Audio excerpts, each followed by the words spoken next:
Hi friend, आइए सीखते हैं कि इलेक्ट्रिकल होम वायरिंग कैसे किया जाता है।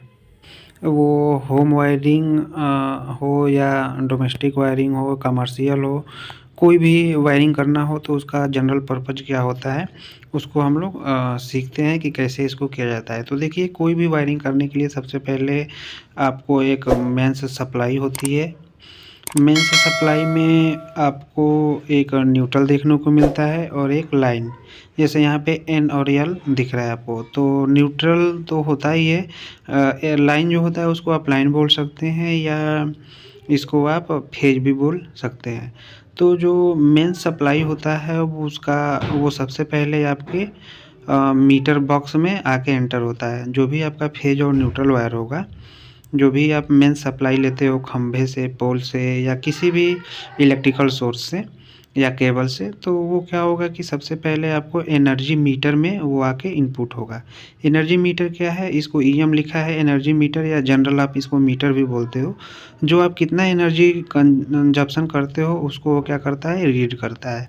उसके अकॉर्डिंग आप बिल देते हो। तो इसमें फेज और न्यूट्रल क्या होता है, इन होता है, और वहाँ से फेज और न्यूट्रल फिर आउट होकर के वो आपके एमसीबी बॉक्स में, मेन एमसीबी जो बॉक्स होता है उस मेन एमसीबी बॉक्स में जाता है। मेन एमसीबी बॉक्स के इनपुट में आप एनर्जी मीटर के आउटपुट को क्या करते हो, कनेक्ट करते हो। ठीक है। तो ये यहाँ पे आपको दिख रहा है, ये मेन एमसीबी है। इसमें इसके इनपुट में आपने एनर्जी मीटर के आउटपुट को कनेक्ट कर दिया। इसके बाद से जो एमसीबी होता है उसका जो आउटपुट होता है उसको आप आरसीसीबी में ले जाके डालते हो। ठीक है। एमसीबी सेफ्टी पर्पज़ के लिए एमसीबी और आरसीसीबी दोनों का हम लोग यूज करते हैं। तो एमसीबी का जो आउटपुट होगा वो हम क्या करेंगे, आरसीसीबी से कनेक्ट करेंगे। ठीक है। आरसीसीबी क्या होता है, इसका full form residual current circuit breaker होता है। ये क्या करता है कि अगर इसमें कोई भी अनबैलेंस्ड लोड होता है तो वो क्या करता है, ये तुरंत उसको ट्रिप कर देता है। तो ये सेफ्टी के पॉइंट से बहुत ही इम्पोर्टेंट होता है। इसका जो आउटपुट होगा आरसीसीबी का, वो हम क्या करेंगे, एक डिस्ट्रीब्यूशन बोर्ड में ले जा कर के क्या करते हैं, इसके फेज को डिस्ट्रीब्यूशन बोर्ड में कनेक्ट करेंगे। ठीक है। इसको डिस्ट्रीब्यूशन बोर्ड या सिंगल पोल सीबी ब्रेकर भी बोलते हैं। तो आरसीसीबी का जो आउटपुट होगा फेज का, उसको क्या करेंगे, डिस्ट्रीब्यूशन बोर्ड में जितनी भी एमसीबी लगी होंगी उसमें सब में क्या करेंगे, फेज को कॉमन कर देंगे।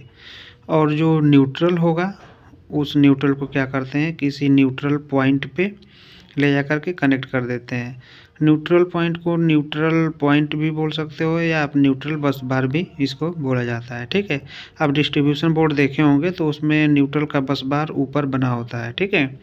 नीचे एमसीबी लगी होती है और ऊपर में क्या होता है, न्यूट्रल का बस बार बना होता है। ठीक है। तो इसको क्या करते हैं, आरसीसीबी से जो भी आउटपुट निकलता है उसको एमसीबी में हम लोग क्या करेंगे, कॉमन कर देते हैं। और जो आरसीसीबी होता है वो सेफ्टी पर्पज़ के लिए यूज होता है। जैसे ही अनबैलेंस लोड होगा वो क्या करेगा, सप्लाई को तुरंत ट्रिप कर देगा। यहाँ से सप्लाई आगे नहीं जाएगी तो आपका जो भी इक्विपमेंट लगा होगा वो क्या होगा, सुरक्षित रहेगा और आपको कोई भी शॉक नहीं लगेगा। आप शॉक लगने से बच सकते हैं। ठीक है। तो आरसीसीबी की जगह यहाँ पे आरसीसीबी भी यूज कर सकते हैं और ईएलसीबी भी यूज कर सकते हैं। ईएलसीबी जो होता है वो अर्थ लीकेज सर्किट ब्रेकर होता है। ठीक है। उसको भी सेफ्टी पर्पज़ के लिए यूज किया जाता है। यहाँ पे हम क्या किए, फेज को एमसीबी बॉक्स में जो भी एमसीबी लगी हैं डीसी-डीवी बॉक्स में, उसको हम क्या किए हैं, कॉमन कर दिए हैं। ठीक है। उसके बाद से क्या करेंगे, न्यूट्रल को ले जा कर के और न्यूट्रल बस बार में हम लोग क्या करेंगे, कॉमन कर देंगे। ठीक है। न्यूट्रल को न्यूट्रल बस बार में कॉमन कर देंगे। अब न्यूट्रल बस बार से हमको जहाँ जहाँ पे न्यूट्रल की ज़रूरत होगी वहाँ वहाँ पे क्या करेंगे, हम इसी न्यूट्रल बस बार से, न्यूट्रल पॉइंट से हम न्यूट्रल को वहाँ वहाँ पे कनेक्ट करेंगे। ठीक है। अगर आपको पावर प्लग में आवश्यकता हो, किसी डिस्ट्रीब्यूशन बोर्ड में या स्विच बोर्ड में, जहाँ पे हमको ज़रूरत होगी वहाँ पे हम क्या करेंगे, इसी न्यूट्रल से न्यूट्रल पॉइंट अपना ले जाते हैं। दूसरा जो सबसे ज़रूरी होता है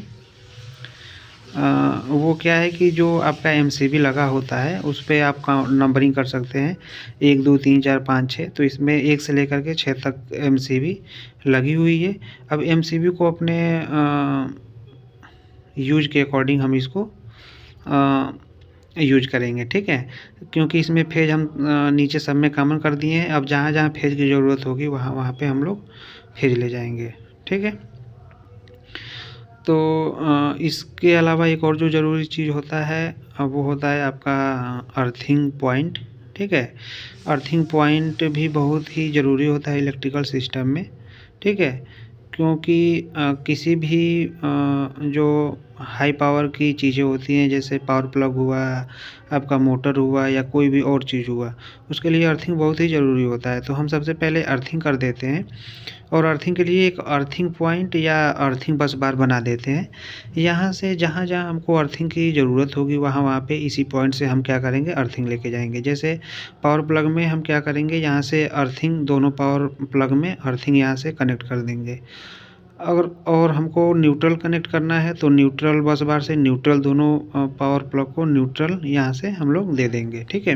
अब हमको फेज की ज़रूरत होगी क्योंकि इसको ऑपरेट करने के लिए न्यूट्रल और फेज का होना ज़रूरी है। तो न्यूट्रल हमने कनेक्ट कर दिया, अब क्या करेंगे, फेज कनेक्ट करेंगे। तो जो 2 नंबर की एमसीबी है वहाँ से पहले वाले पावर प्लग को फेज दे देंगे और जो दूसरी वाला पावर प्लग है उसको एमसीबी 3 से क्या करेंगे, फेज दे देंगे, ठीक है। तो यहाँ पे अब ये कनेक्ट हो गया है, यहाँ से एमसीबी आप ऑन करेंगे तो ये दोनों पावर प्लग ऑपरेट होंगे, काम करेंगे। इसके अलावा यहाँ पे आपको दिख रहा होगा ये जो पावर प्लग है इसमें भी एक आपको स्विच देखने को मिलता है। इस स्विच से आप क्या कर सकते हैं, इसको ऑन और ऑफ़ कर सकते हैं, ठीक है। इस स्विच से आप इसको ऑन और ऑफ़ कर सकते हैं। इसके अलावा आपको जब भी मेंटेनेंस का वर्क करना हो तो यहाँ से एमसीबी 2 और 3 को डाउन करके आप मेंटेनेंस का भी काम कर सकते हैं।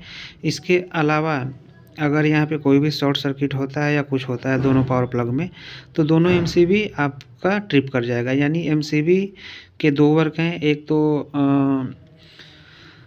सेफ्टी के पॉइंट ऑफ व्यू से ये बहुत ही ज़रूरी है और जो दूसरा है इसको आप डाउन करके मतलब बंद करके और यहाँ पे आप मेंटेनेंस का भी वर्क कर सकते हो। आप एमसीबी को जैसे ही ट्रिप करोगे वैसे ही ये पावर सप्लाई से पूरी तरह से आइसोलेट हो जाएगा, डिस्कनेक्ट हो जाएगा, ठीक है।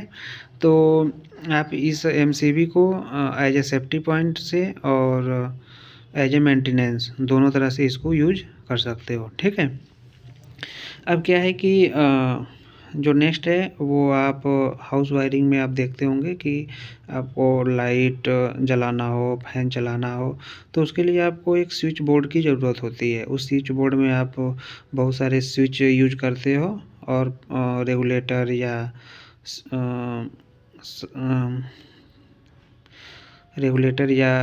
स्विच सॉकेट यूज करते हो। तो उसमें आप क्या करोगे, एमसीबी 1 से उसको फेज क्या करोगे, कनेक्ट कर दोगे जो भी स्विच लगे होंगे। फिर न्यूट्रल पॉइंट से आप क्या करोगे, सॉकेट को न्यूट्रल से कनेक्ट कर दोगे। तो यहाँ तक आपको फेज और न्यूट्रल दोनों की सप्लाई मिल गई। अब क्या करोगे, इसी न्यूट्रल पॉइंट से आपको बल्ब को भी कनेक्ट कर दोगे और पंखे को भी कनेक्ट कर दोगे। अब क्या है कि अर्थिंग जो है, अर्थिंग बस बार से आप अर्थिंग को भी क्या करोगे, कनेक्ट कर दोगे, ठीक है। उसके बाद क्या है कि जो फ़ैन है, फ़ैन को ऑपरेट करने के लिए आप डायरेक्टली भी यूज कर सकते हो लेकिन रेगुलेटर का भी बहुत सारे लोग यूज करते हैं क्योंकि आपको अगर फ़ैन को धीरे चलाना है तो उसके लिए आपको रेगुलेटर का यूज करना पड़ता है, ठीक है। तो यहाँ पे क्या है कि हम यहाँ पे 3 स्विच यूज कर रहे हैं। एक स्विच बल्ब के लिए यूज करेंगे, दूसरा स्विच जो है वो पंखे के लिए यूज करेंगे और तीसरा स्विच जो है वो सॉकेट के लिए यूज करेंगे। तो यहाँ से क्या है, तीसरे स्विच से सॉकेट को पहले कनेक्ट कर देंगे फेज से, तो फेज न्यूट्रल दोनों मिल रहा है, इसको ये भी ऑपरेट करेगा। और जो दूसरा स्विच है उससे क्या करेंगे, बल्ब को कनेक्ट कर देंगे, यहाँ से हम बल्ब ऑन ऑफ कर सकते हैं। और जो पहला वाला स्विच है उसको आप डायरेक्टली भी यूज कर सकते हो। अगर रेगुलेटर का यूज नहीं करते हो तो आप डायरेक्ट वहाँ से फैन को दे दोगे और अगर आपको रेगुलेटर का यूज करते हो तो पहले वहाँ इस स्विच से रेगुलेटर को जाएगी सप्लाई और रेगुलेटर से आउट होके आपके फैन में सप्लाई जाएगी। ठीक है। उसके बाद से हम लोग घरों में क्या करते हैं, टूल पंप या मोटर का यूज करते हैं।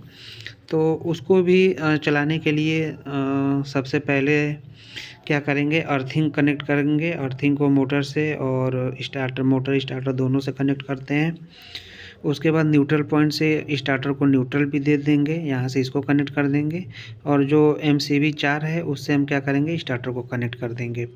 तो MCB 4 से क्या करेंगे, स्टार्टर में सप्लाई दे देंगे। स्टार्टर से जो आपका 2 फेज निकलेगा, न्यूट्रल और फेज, उसको क्या करेंगे हम लोग मोटर से कनेक्ट कर देंगे।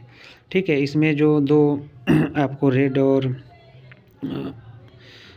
और ग्रीन जो बटन दिख रहे हैं उससे मोटर को स्टॉप और स्टार्ट करने के लिए इसका यूज करते हैं। रेड से आप स्टॉप कर सकते हो और ग्रीन से इसको आप स्टार्ट कर सकते हो। ठीक है। तो यहाँ पे जैसे ही आप 4 नंबर से सप्लाई ऑन करोगे वैसे ही स्टार्टर में आपकी सप्लाई आ जाती है। और इस स्टार्टर से क्या कर सकते हो, आप अपने मोटर को आसानी से स्टार्ट और स्टॉप यानी चालू या बंद कर सकते हो। ठीक है। तो और अगर इस स्टार्टर में अगर कोई भी मेंटेनेंस वर्क भी आपको करना हो तो आप 4 नंबर के MCB को ऑफ करके आप इजीली मेंटेनेंस का भी वर्क कर सकते हो। ठीक है।